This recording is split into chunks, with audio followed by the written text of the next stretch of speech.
ಸಮುವೇಲನ ಎರಡನೆಯ ಗ್ರಂಥ ಅಧ್ಯಾಯ 19. ಅರಸನು ಅಬ್ಷಾಲೋಮನಿಗಾಗಿ ಅಳುತ್ತಾ ಗೋಳಾಡುತ್ತಾ ಇದ್ದಾನೆಂಬ ಸಮಾಚಾರ ಯೋವಾಬನಿಗೆ ಮುಟ್ಟಿತು. ಅರಸನು ಮಗನಿಗಾಗಿ ಪ್ರಲಾಪಿಸುತ್ತಿದ್ದಾರೆಂಬುದು ಎಲ್ಲ ಜನರಿಗೂ ಗೊತ್ತಾಗಿ ಅವರ ಜಯಘೋಷ ಗೋಳಾಟವಾಗಿ ಮಾರ್ಪಟ್ಟಿತು. ಜನರು ಆ ದಿನದ ಯುದ್ಧದಲ್ಲಿ ಸೋತು ಓಡಿ ಬಂದಿರುವರೋ ಎಂಬಂತೆ ನಾಚಿಕೆಯಿಂದ ಕಳ್ಳತನವಾಗಿ ಊರನ್ನು ಹೊಕ್ಕರು. ಅರಸನು ತನ್ನ ಮುಖ ಮುಚ್ಚಿಕೊಂಡು, ಮಗ ಅಬ್ಷಾಲೋಮನೇ, ಅಬ್ಷಾಲೋಮನೇ, ನನ್ನ ಮಗನೇ, ಮಗನೇ ಎಂದು ಬಹಳವಾಗಿ ಗೋಳಾಡಿದನು.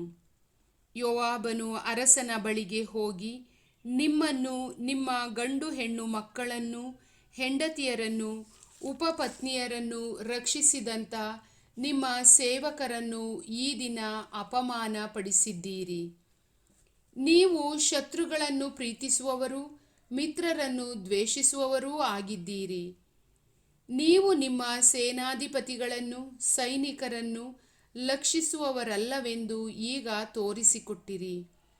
ಈ ದಿನ ನಾವೆಲ್ಲರೂ ಸತ್ತು ಅಬ್ಷಾಲೋಮನೊಬ್ಬನೇ ಉಳಿದಿದ್ದರೆ ನಿಮಗೆ ಸಂತೋಷವಾಗುತ್ತಿತ್ತೆಂದು ಇದರಿಂದ ತಿಳಿಯಬೇಕಷ್ಟೆ. ಈಗ ಎದ್ದು ಹೋಗಿ ನಿಮ್ಮ ಸೇವಕರನ್ನು ದಯಾಭಾವದಿಂದ ಮಾತನಾಡಿಸಿ. ನೀವು ಹೀಗೆ ಮಾಡದಿದ್ದರೆ ಸರ್ವೇಶ್ವರನಾಣೆ, ಸಾಯಂಕಾಲವಾಗುವಷ್ಟರಲ್ಲಿ ಎಲ್ಲರೂ ನಿಮ್ಮನ್ನು ಬಿಟ್ಟು ಹೋಗುವರು. ಯೌವನ ಕಾಲದಿಂದ ಈವರೆಗೆ ನಿಮಗೆ ಬಂದೊದಗಿದ ಕೇಡುಗಳಲ್ಲಿ ಇದು ದೊಡ್ಡದಾಗುವುದು ಎಂದು ಹೇಳಿದನು. ಆಗ ಅರಸನು ಎದ್ದು ಬಂದು ಊರ ಬಾಗಿಲಲ್ಲಿ ಕುಳಿತುಕೊಂಡನು. ಇಗೋ, ಅರಸರು ಬಂದು ಊರು ಬಾಗಿಲಲ್ಲಿ ಕುಳಿತುಕೊಂಡಿದ್ದಾರೆ ಎಂಬ ಸುದ್ದಿ ಪ್ರಜೆಗಳಿಗೆ ಮುಟ್ಟಿದಾಗ ಅವರೆಲ್ಲರೂ ಬಂದು ಅವನ ಸುತ್ತಲೂ ನೆರೆದರು. ಇಸ್ರಾಯೇಲರೆಲ್ಲರೂ ತಮ್ಮ ತಮ್ಮ ನಿವಾಸಗಳಿಗೆ ಓಡಿ ಹೋಗಿದ್ದರು. ಇಸ್ರಾಯೇಲ್ ಕುಲಗಳ ಜನರೆಲ್ಲರೂ, ಅರಸ ದಾವೀದನು ನಮ್ಮನ್ನು ಫಿಲಿಷ್ಟಿಯರ ಕೈಯಿಂದಲೂ ಬೇರೆ ಎಲ್ಲ ವೈರಿಗಳ ಕೈಯಿಂದಲೂ ತಪ್ಪಿಸಿ ಕಾಪಾಡಿದ. ಆದರೆ ಅಬ್ಷಾಲೋಮನ ಕಾರಣ ನಾಡನ್ನೇ ಬಿಟ್ಟು ಓಡಿ ಹೋಗುವಂತೆ ಮಾಡಿದ. ಆದರೆ ನಾವು ಅಭಿಷೇಕಿಸಿದ ಅಬ್ಷಾಲೋಮನು ಯುದ್ಧದಲ್ಲಿ ಸತ್ತ. ಹೀಗಿರುವಲ್ಲಿ ಅರಸ ದಾವೀದನನ್ನು ಮರಳಿ ಕರೆದುಕೊಂಡು ಬರಬಾರದೇಕೆ? ಸುಮ್ಮನೆ ಕುಳಿತಿರುವುದೇಕೆ ಎಂದು ಮಾತನಾಡಿಕೊಂಡರು. ಇಸ್ರಾಯೇಲರು ಹೀಗೆ ಮಾತನಾಡಿಕೊಂಡ ಸಮಾಚಾರ ದಾವೀದನಿಗೆ ಮುಟ್ಟಿತು. ಅವನು ಯಾಜಕರಾದ ಚಾದೋಕ್ ಹಾಗೂ ಎಬ್ಯಾತಾರರಿಗೆ, ನೀವು ನನ್ನ ಹೆಸರಿನಲ್ಲಿ ಯಹೂದ ಕುಲದ ಹಿರಿಯರಿಗೆ, ಅರಸನಾದ ನನ್ನನ್ನು ಮತ್ತೆ ಅರಮನೆಗೆ ಕರೆದುಕೊಂಡು ಹೋಗುವುದರಲ್ಲಿ ನೀವೇಕೆ ಹಿಂದುಳಿದಿರುವಿರಿ? ನೀವು ನನ್ನ ರಕ್ತ ಸಂಬಂಧಿಗಳಾದ ಸಹೋದರರು. ಆದುದರಿಂದ ನನ್ನನ್ನು ಕರೆದುಕೊಂಡು ಹೋಗುವುದರಲ್ಲಿ ನೀವು ಹಿಂದುಳಿದಿರುವುದು ಸರಿಯಲ್ಲ ಎಂಬುದಾಗಿ ತಿಳಿಸಿರಿ. ಅದಲ್ಲದೆ ಆಮಾಸನಿಗೆ, ನೀನು ನನ್ನ ರಕ್ತ ಸಂಬಂಧಿಯಾಗಿದ್ದಿ. ನಾನು ಯೋವಾಬನ ಬದಲಿಗೆ ನಿನ್ನನ್ನೇ ನಿತ್ಯ ಸೇನಾಪತಿಯನ್ನಾಗಿ ಮಾಡುತ್ತೇನೆ. ಹಾಗೆ ಮಾಡದಿದ್ದರೆ ಸರ್ವೇಶ್ವರ ನನಗೆ ಬೇಕಾದುದನ್ನು ಮಾಡಲಿ ಎಂಬುದಾಗಿ ತಿಳಿಸಿರಿ ಎಂದು ಹೇಳಿ ಕಳುಹಿಸಿದನು. ಆಗ ಯಹೂದ್ಯರೆಲ್ಲರೂ ಏಕ ಮನಸ್ಸಿನಿಂದ ಅರಸನ ಬಳಿಗೆ ಹಿಂದಿರುಗಿಕೊಂಡು ಅವನಿಗೆ, ನೀವು ನಿಮ್ಮ ಎಲ್ಲ ಸೇವಕರೊಡನೆ ಮರಳಿ ಬನ್ನಿ ಎಂದು ಹೇಳಿ ಕಳುಹಿಸಿದರು.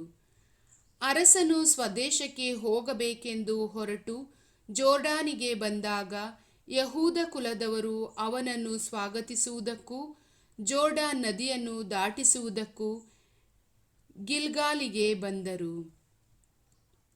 ಬೆನ್ಯಾಮೀನ್ ಕುಲದ ಗೇರನ ಮಗನೂ ಬಹುರೀಮಿನವನೂ ಆದ ಶಿಮ್ಮಿಯು ತವಕದಿಂದ ಬಂದು ಅರಸನಾದ ದಾವೀದನನ್ನು ಸ್ವಾಗತಿಸುವುದಕ್ಕೆ ಯಹೂದ ಕುಲದವರನ್ನು ಕೂಡಿಕೊಂಡನು. ಅವನ ಜೊತೆಯಲ್ಲಿ 1000 ಮಂದಿ ಬೆನ್ಯಾಮೀನರಿದ್ದರು. ಇದಲ್ಲದೆ ಸೌಲನ ಮನೆಯ ಸೇವಕನಾದ ಚೀಬನು ತನ್ನ 15 ಮಂದಿ ಮಕ್ಕಳನ್ನೂ 20 ಮಂದಿ ಸೇವಕರನ್ನೂ ಕರೆದುಕೊಂಡು ಬಂದನು. ಅರಸನ ಮುಂದೆಯೇ ಪೂರ್ಣಾಸಕ್ತಿಯಿಂದ ಜೋರ್ಡಾನ್ ನದಿಯಲ್ಲಿಳಿದು ಅರಸನ ಮನೆಯವರನ್ನು ದಾಟಿಸುವುದಕ್ಕೂ ಅವರಿಗೆ ಬೇಕಾದ ಸಹಾಯ ಮಾಡುವುದಕ್ಕೂ ದಡದಿಂದ ದಡಕ್ಕೆ ಹೋಗುತ್ತಾ ಬರುತ್ತಾ ಇದ್ದನು. ಅರಸನು ಜೋರ್ಡಾನ್ ನದಿಯನ್ನು ದಾಟಿ ಬಂದ ಕೂಡಲೇ ಗೇರನ ಮಗನಾದ ಶಿಮ್ಮಿಯು ಸಾಷ್ಟಾಂಗ ನಮಸ್ಕಾರ ಮಾಡಿದನು. ಒಡೆಯರು ನನ್ನನ್ನು ಅಪರಾಧಿಯೆಂದೆಣಿಸದಿರಲಿ. ನನ್ನ ಒಡೆಯರು ಜೆರುಸಲೇಮನ್ನು ಬಿಟ್ಟು ಹೋಗುವಾಗ ನಾನು ಮೂರ್ಖತನದಿಂದ ಮಾಡಿದ್ದನ್ನೆಲ್ಲ ಅವರು ನೆನೆಸದಿರಲಿ, ಲಕ್ಷಿಸದಿರಲಿ. ಒಡೆಯರೇ, ತಮ್ಮ ಸೇವಕನಾದ ನಾನು ಪಾಪ ಮಾಡಿದ್ದೇನೆಂದು ಒಪ್ಪಿಕೊಳ್ಳುತ್ತೇನೆ. ಆದುದರಿಂದಲೇ ನಾನು ಈ ದಿನ ಅರಸನನ್ನು ಸ್ವಾಗತಿಸುವುದಕ್ಕೆ ಎಲ್ಲ ಜೋಸೇಫ್ಯರಲ್ಲಿ ಮೊದಲಿಗನಾಗಿ ಬಂದಿದ್ದೇನೆ ಎಂದು ಹೇಳಿದನು. ಚೆರುಯಳ ಮಗ ಅಬೀಷೈಯು ಸರ್ವೇಶ್ವರನ ಅಭಿಷಿಕ್ತನನ್ನು ಶಪಿಸಿದ್ದಕ್ಕಾಗಿ ಶಿಮ್ಮಿಗೆ ಮರಣದಂಡನೆಯಾಗಬೇಕಲ್ಲವೇ ಎಂದನು. ಅದಕ್ಕೆ ದಾವೀದನು, ಚೆರುಯಳ ಮಕ್ಕಳೇ, ನನಗೆ ನಿಮ್ಮ ಗೊಡವೆಯೇ ಬೇಡ. ನೀವು ಈ ದಿನ ನನ್ನನ್ನು ಆ ಕೃತ್ಯಕ್ಕೆ ಪ್ರೇರೇಪಿಸುವವರಾಗಿದ್ದೀರಿ. ಇಂಥ ದಿನದಲ್ಲಿ ಇಸ್ರಾಯೇಲರಲ್ಲಿ ಒಬ್ಬನಿಗೆ ಮರಣದಂಡನೆ ಆಗುವುದು ಸರಿಯೇ? ನಾನು ಇಸ್ರಾಯೇಲರ ಅರಸನೆಂಬುದು ಈ ದಿನ ಸ್ಪಷ್ಟವಾಗಿ ಗೊತ್ತಾಯಿತು ಎಂದು ನುಡಿದನು. ಅನಂತರ ಅರಸನು ಶಿಮ್ಮಿಗೆ, ನಿನಗೆ ಮರಣ ಶಿಕ್ಷೆಯಾಗುವುದಿಲ್ಲ ಎಂದು ಪ್ರಮಾಣ ಮಾಡಿ ಹೇಳಿದನು. ತರುವಾಯ ಸೌಲನ ಮೊಮ್ಮಗನಾದ ಮೆಫೀಬೋಶೆತನು ಅರಸನ ದರ್ಶನಕ್ಕೆ ಬಂದನು. ಅರಸನು ಜೆರುಸಲೇಮನ್ನು ಬಿಟ್ಟಂದಿನಿಂದ ಸುರಕ್ಷಿತವಾಗಿ ಹಿಂದಿರುಗುವವರೆಗೂ ಇವನು ತನ್ನ ಪಾದಗಳನ್ನು ತೊಳೆದುಕೊಂಡಿರಲಿಲ್ಲ, ಮೀಸೆಯನ್ನು ಕತ್ತರಿಸಿರಲಿಲ್ಲ, ಬಟ್ಟೆಗಳನ್ನು ಒಗೆಸಿಕೊಂಡಿರಲಿಲ್ಲ. ಇವನು ಜೆರುಸಲೇಮಿನಿಂದ ಅರಸನ ದರ್ಶನಕ್ಕೆ ಬಂದಾಗ ಅರಸನು, ಮೆಫೀಬೋಶೆತನೇ, ನೀನು ನನ್ನ ಸಂಗಡ ಏಕೆ ಬರಲಿಲ್ಲ ಎಂದು ಕೇಳಿದನು. ಅವನು, ಒಡೆಯರೇ, ಅರಸರೇ, ನನ್ನ ಸೇವಕ ನನ್ನನ್ನು ವಂಚಿಸಿದ. ಕುಂಟನಾದ ನಾನು ಅವನಿಗೆ, ಕತ್ತೆಗೆ ತಡಿ ಹಾಕು, ನಾನು ಕುಳಿತುಕೊಂಡು ಅರಸರ ಜೊತೆಯಲ್ಲೇ ಹೋಗಬೇಕು ಎಂದು ಆಜ್ಞಾಪಿಸಿದೆ. ಅವನು ಹಾಗೆ ಮಾಡದೆ ನನ್ನ ಒಡೆಯರಾದ ಅರಸರ ಬಳಿಗೆ ಬಂದು ನನ್ನ ವಿಷಯದಲ್ಲಿ ಚಾಡಿ ಹೇಳಿದ. ಅರಸರು ದೇವದೂತನ ಹಾಗಿರುತ್ತಿದ್ದೀರಿ. ತಮಗೆ ಸರಿ ಕಂಡದ್ದನ್ನು ಮಾಡಿ. ನನ್ನ ತಂದೆಯ ಮನೆಯವರೆಲ್ಲರೂ ಅರಸರಾದ ನನ್ನ ಒಡೆಯರ ದೃಷ್ಟಿಯಲ್ಲಿ ಮರಣಕ್ಕೆ ಪಾತ್ರರಾಗಿದ್ದರು. ಆದರೂ ತಮ್ಮ ಸೇವಕನಾದ ನನ್ನನ್ನು ಭೋಜನಕ್ಕೆ ತಮ್ಮ ಪಂಕ್ತಿಯಲ್ಲಿ ಕುಳ್ಳಿರಿಸಿಕೊಂಡಿರಿ. ಅರಸರಿಗೆ ಹೆಚ್ಚಾಗಿ ಮೊರೆ ಇಡುವುದಕ್ಕೆ ನಾನು ಯೋಗ್ಯನಲ್ಲ ಎಂದು ಉತ್ತರ ಕೊಟ್ಟನು. ಆಗ ಅರಸನು, ಹೆಚ್ಚು ಮಾತು ಏಕೆ? ಹೊಲವನ್ನು ನಿನ್ನ ಹಾಗೂ ಚೀಬ ಭಾಗ ಮಾಡಿಕೊಳ್ಳಬೇಕು, ಇದೇ ನನ್ನ ತೀರ್ಪು ಎಂದು ಹೇಳಿದನು. ಅದಕ್ಕೆ ಮೆಫೀಬೋಶೆತನು, ಚೀಬನು ಎಲ್ಲವನ್ನೂ ತಾನೇ ತೆಗೆದುಕೊಂಡರೂ ತೆಗೆದುಕೊಳ್ಳಲಿ, ನನ್ನ ಒಡೆಯರಾದ ಅರಸರು ತಮ್ಮ ಮನೆಗೆ ಸುರಕ್ಷಿತವಾಗಿ ಬಂದದ್ದೇ ಸಾಕು ಎಂದನು. ಗಿಲ್ಯಾದನಾದ ಬರ್ಜಿಲೈ ಎಂಬುವವನು ಅರಸನನ್ನು ಬೀಳ್ಕೊಡುವುದಕ್ಕಾಗಿ ರೋಗೆಲೀಮಿನಿಂದ ಜೋರ್ಡಾನಿಗೆ ಬಂದಿದ್ದನು. ಇವನು 80 ವರ್ಷದ ಮುದುಕ. ಇವನು ಬಹು ಶ್ರೀಮಂತನಾಗಿದ್ದರಿಂದ ದಾವೀದನು ಮಹಾನವಮಿಯಲ್ಲಿದ್ದ ಅವಧಿಯಲ್ಲಿ ಅವನ ಜೀವನಕ್ಕೆ ಬೇಕಾದುದನ್ನು ಇವನೇ ಒದಗಿಸಿಕೊಡುತ್ತಿದ್ದನು.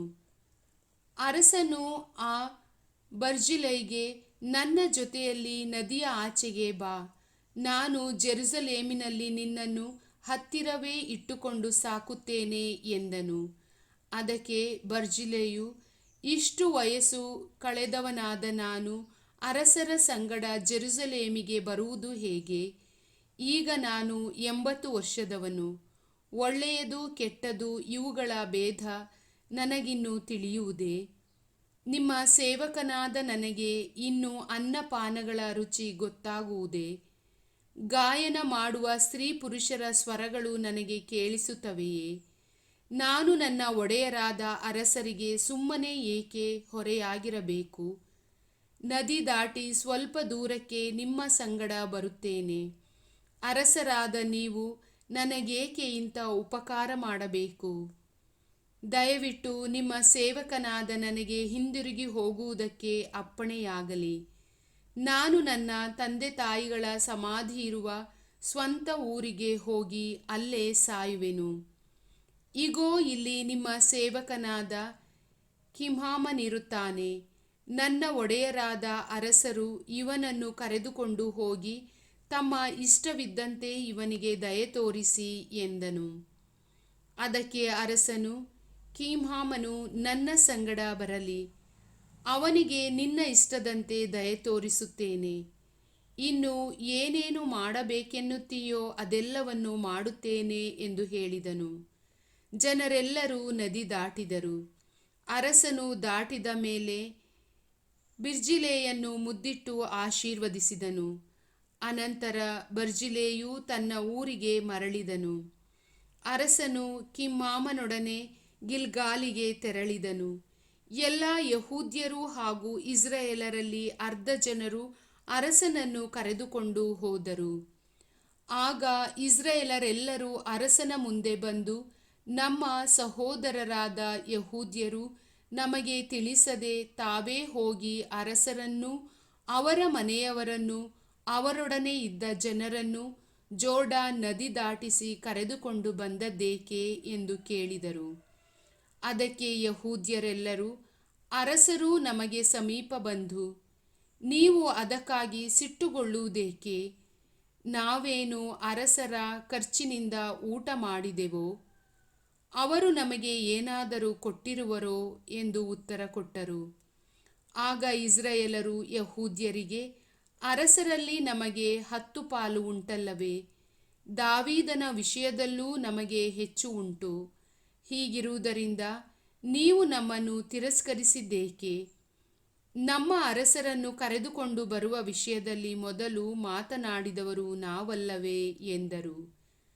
ಇಸ್ರಾಯೇಲರ ವಾದಕ್ಕಿಂತ ಯಹೂದ್ಯರ ವಾದ ಉಗ್ರವಾಗಿತ್ತು.